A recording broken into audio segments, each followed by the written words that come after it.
ہاں، تعویذ گھنٹے کروانا جائز ہے یا نہیں؟ بہت اچھا سوال کیا. تو دیکھیے گا حدیث من علق التمیمۃ فقد غفر. حدیث شریف میں جس نے تمیمہ کہتے تعویذ کو، جس نے تعویذ لٹکایا اس نے شرک کیا، اس نے کفر کیا. یہ حدیث ہے. اللہ کے رسول کی حدیث کو سمجھنے کے لیے ضروری ہے کہ اللہ کے رسول نے یہ حدیث کس موقع پر کن حالات میں کہی، اس کو سمجھا جائے. کسی بھی حدیث کو سمجھنے کے لیے ضروری ہے کہ اللہ کے رسول نے اس حدیث کو کب کہا، کن حالات میں کہا. تو اب اس کو سمجھنے کے لیے بتاؤ تو سمجھو. جب اللہ کے رسول دنیا میں آئے، دنیا کا بہت برا حال تھا. آپ کے آنے سے پہلے دنیا میں کفر و شرک پھیلا ہوا تھا، ظلم پھیلا ہوا تھا، لڑکیوں کو زندہ دفن کر دیا جاتا تھا. ناک اور اپنی عزت اور خاندان کے خاطر لڑائیاں شروع ہوتی تو سالوں تک لڑتے ہی رہتے تھے.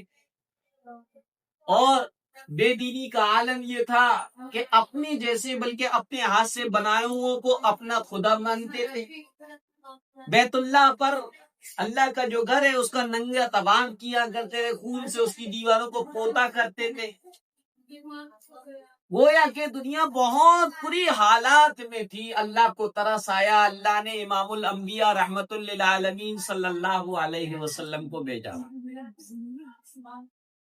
اور جب اللہ کے رسول آئے تو وہ ماحول بہت غلط تھا، حتیٰ کہ لوگوں نے اپنے ہاتھوں سے بنائے جانے والے بتوں کو اپنا معبود سمجھ رکھا تھا. بلکہ یہ کہا جائے، یہ کہاوت بالکل صحیح اور ڈیپینڈ ہوتی تھی، جتنے کنکر اتنے شنکر، جتنے پتھر اتنے ان کے معبود. 360 بت تو صرف خانے کعبہ کے اندر ہی رکھے تھے. کتنے؟ 360. شرک کا دورہ تھا. ان حالات میں اللہ کے رسول نے فرمایا من علق التمیمۃ فقد اشرک فقد شرک فقد کفر، کہ جس نے تعویذ لٹکایا اس نے کفر کیا. وہ تعویذ جس کے اندر کلمات شرکیہ ہوں، شرکیہ باتیں ہوں، کفریہ باتیں ہوں. کیسے اے سانپ دیوتا ان کو دولت دے دے، کیونکہ سانپ سے لوگ کیا کہتے تھے؟ مایا نکلے گی، مایا نکلے گی، مایا. آج بھی مایا کا تصور ہے. پرسوں میں ایک کے یہاں پر گیا، انہوں نے کہا اچھا میں جاتا ہوں، تو لوگ زیادہ تر علماء میں، خواص میں، عوام میں تعبیر پوچھتے ہیں، مجھ سے ہی پوچھتے ہیں. ابھی بھی ایک صاحب کا، ایک عالم صاحب کا مونا ہے، وہ بھی تعبیر پوچھ رہے تھے. تو لوگ تعبیر پوچھتے ہیں، مسئلے نہیں پوچھتے. اس لیے میں تعبیر خوشی سے نہیں بتاتا. پہلے تو بتا دیا کرتا تھا. کیوں؟ ایک آدھ کو بتا دو، تعبیر کا بتا دو، خواب ہم نے بھی دیکھا، ہم نے بھی دیکھا، ہم نے بھی دیکھا، ہم نے بھی دیکھا، اور کی تعبیر کا سلسلہ چل پڑتا ہے. تو انہوں نے خواب میں جو بھی دیکھا وہ دیکھا کہ مفتی صاحب ہم سو رہے ہیں اور ہمارے آس پاس بہت سارے سانپ نکلے ہیں، اور سانپ نکل کے بیٹھ کے اس طریقے سے گٹھے ہو گئے اور سب کو نقصان پہنچا رہے ہیں، ہمیں نقصان نہیں پہنچا رہے. اس خواب کی تعبیر کیا ہے؟ اس خواب کی تعبیر کیا ہے؟ وہ تعبیر میں بتانے ہی والا تھا کہ اس سے پہلے بولی کہ ہم نے نانی سے سنا تھا کہ مایا نکلے گی، کہ ہمیں ڈر لگنے لگا ہماری یہ لونڈا جو ہے یہ مایا نہ مانگ لے، کیونکہ مایا جو ہے پیلوٹی کا لونڈا مانگتی ہے، پھر اس کے بعد مایا مل جاتی ہے. تو میں نے تعبیر تو نہیں بتائی، ان کی اصلاح شروع کر دی. میں کہ بتاؤ آج تک مایا کس کو ملی؟ کسی ایک کو بتا دے کہ مایا ہمیں ملی. ہر انسان کی پیدائش کے وقت ہی اس کی زندگی کا سارا رزق اس کے مقدر میں لکھ دیا جاتا ہے کہ اس کو کتنا ملے. اور جو مایا نکلواتے ہیں یا مایا بتاتے ہیں کہ تمہارے گھر میں یہاں پر ہے 10 دیکھیں، 100 دیکھیں، 8 دیکھیں، جو یہ بتا سکتا ہے وہ راتوں رات جو مکان خرید لے. بھائی یہ مکان جو ہے 2 لاکھ کا ہے، اور تمہیں کسی عامل کو تعویذ دینے والے کو یہ پتہ لگ گیا کہ اس میں 8-10 دیکھیں، تو ہم سے 2 لاکھ کا 3 لاکھ کا مکان خرید لے، 10 دیکھیں خوب نکال لے. پتہ چلا یہ سب فراڈ ہوتا ہے، اس کی کوئی حقیقت نہیں ہوتی. تو اللہ کے رسول صلی اللہ علیہ وسلم نے فرمایا من علق التمیمہ، جس تعویذ میں خفیہ کلمے شرکیہ بات ہو یا اللہ کے علاوہ کسی اور سے مدد مانگی گئی. دوسرا، تعویذ لینے والا اور دینے والا یہ سمجھے کہ مجھے فائدہ اسی سے ہوگا، یہی مجھے فائدہ دے. تیسرا، جائز مقصد کے لیے نہیں، کسی کو برباد کرنے کے لیے، کسی میں دوریاں ڈالنے کے لیے، کسی کو پائی پیسے کے محتاج کرنے کے لیے. ان تین شرطوں کے ساتھ اگر تعویذ گنڈے کیے جا رہے ہیں تو جائز نہیں ہے. کون سا؟ کفریہ شرکیہ کلمے ہو، جائز ناجائز مقصد کے لیے ہو. تیسرا، دینے اور لینے والا یہ سمجھے کہ تعویذ ہی سے ہوگا، اللہ کو مؤثر نہ سمجھے تو جائز نہیں. اور اگر یہ تین چیزیں نہیں ہیں بلکہ تعویذ میں کفریہ اور شرکیہ کلمے نہیں ہیں بلکہ قرآن میں آئی ہوئی کوئی آیت، احادیث میں آئی ہوئی کوئی دعا ہے. اسی طریقے سے جائز مقصد کے لیے پیٹ میں درد ہو رہا ہے، سر میں درد ہو رہا ہے، سوتے سوتے ڈر جاتے ہیں، خواب نظر آ رہے ہیں، اسی طریقے سے اور چیزیں ہیں جائز مقصد کے لیے. تیسرا، تعویذ دینے اور لینے والا یہ سمجھ رہا ہے کہ تعویذ بھی ایک طرح کی ٹیبلٹ کی طرح ہے. ٹیبلٹ ہم کھاتے ہیں، اللہ کی طرف سے حکم ہوتا ہے تو شفا مل جاتی ہے، اور اللہ کی طرف سے حکم نہیں ہوتا تو شفا نہیں ملتی ہے.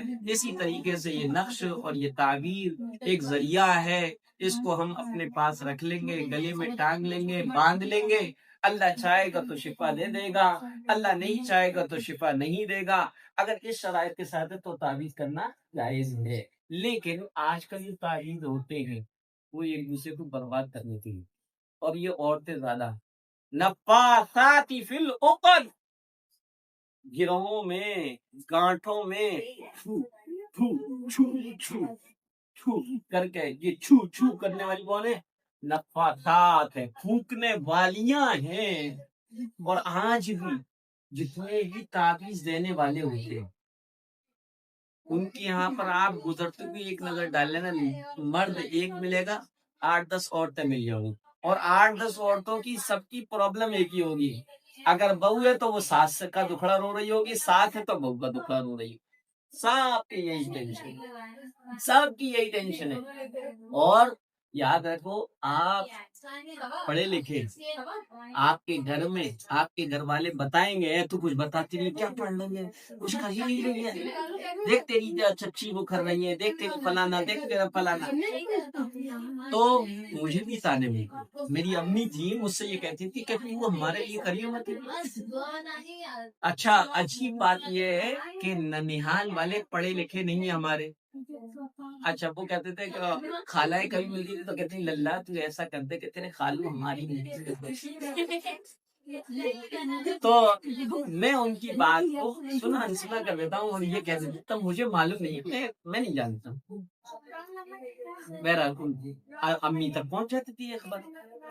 اچھا، ددیال کے رشتے دار آ جاتے ہیں، وہ کہتے ہیں کہ بیٹی رک گئی ہے، یا فلاں یہ کام ہو گیا، فلاں یہ کام ہو گیا. تو میں تو بھیا اسی نیت سے دیتا ہوں، اللہ میں جانتا نہیں، یہ مانتے نہیں، تو کرنے والا تو کر دے. اچھا، ان کو دیا، اللہ نے ان کو شفا دے دی. یہ بھی بات جو ہے اماں کو پتہ لگ جاتی تھی تو اماں معلوم ہے کیا کہتی تھی، ہمارے لیے کچھ کریے. سب جو ہے ددیال والوں کے لیے کریے.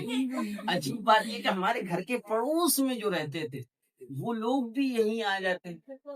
اللہ شفا اللہ دیتا ہے، میں تھوڑا دیتا، کوئی نہیں دے سکتا. تو ان کو شفا مل جاتی. وہ کہتے تھے آپ کے لڑکے آپ کے لڑکے. تو وہ جب سب سے سنتی تھی تو یہ کہتی تھی کہ تو ہمارے لیے خوش وقت ہے. تو میں کہتا تھا اماں میں کیا کر سکتا ہوں، میں تمہاری طرح مجبور ہوں. تو جانتے ہی اب میرے کرنے سے کہاں ہوتا ہے، اللہ کے کرنے سے ہوتا ہے. تو بہرحال وہ یہ شکوہ گلے سینے میں رکھے لے کے چلی گئی. لیکن اس سے یہی کہہ رہی ہے تو ہمارے لیے کچھ نہ کر کیا سکتا ہوں، میں تو مجبور ہوں. تو بہرحال اسی طرح کے تانے آپ لوگوں کو کیوں ملتے ہوں. تو آپ اپنے گھر پہ یہ کہیے گا کرنے والی ذات اللہ کی. اور جو لوگ تعویذ گنڈوں پہ پھنس جاتے ہیں یا ان کا دماغ اس میں رہتا ہے کس نے کرایا، وہ اللہ سے تو دور ہوتے ہیں ساتھ ساتھ اپنی زندگی کا چین اور سکون بھی کر پاتے ہیں۔ دیکھو بھائی، دنیا میں دکھ سکھ تو سب کے ساتھ آتے، کون ایسا ہے جو سکھی سکھ میں ہو؟ بیماریاں، ہاری بیماریاں، نفع نقصان، کام کا چلنا نہ چلنا، یہ تو ہر ایک کے ساتھ لگا ہوا ہے۔ کسی 2 مہینے ہمارا کام اچھا چلا، 1 مہینے نہیں چلا، تو ہم یہ سوچیں گے اوپر والیوں نے کرا دیا، نیچے والیوں نے کرا دیا، اس نے کرا دیا، اس نے کرا دیا۔ کسی کی کوئی طاقت نہیں ہے۔ اللہ کے رسول نے فرمایا تمہارے مقدر کا رزق جو اللہ نے لکھ دیا ہے، وہ رزق کھانے سے پہلے موت بھی نہیں آئی، پہلے تم رزق کھاؤ گے، موت بعد میں آئے۔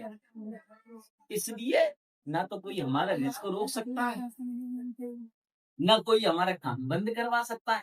ہاں البتہ یہ کہ جو بھی تعویذ گنڈے سحر جادو ٹونا ہوتا ہے، اس کا اثر تو ہوتا ہے، لیکن ایسا نہیں کہ وہ تقدیر کے فیصلے کو توڑ نہیں سکتا، تقدیر کے فیصلے کو توڑ نہیں سکتا۔ ہاں اس کا اثر ہو سکتا ہے، جیسے کہ اس کو مثال کے ذریعے سمجھیے گا، میں نے کیچڑ اٹھائی اور کیچڑ اٹھا کے آپ کو ماری، ٹھیک ہے، آپ کیچڑ میں نے اٹھا کے ماری آپ کو، آپ مریں گے، لیکن آپ کا یقیناً کپڑے وغیرہ گندے ہو جائیں گے، چہرے میرے پہ آگے تو وہ ناپاک آپاک ہو جائے۔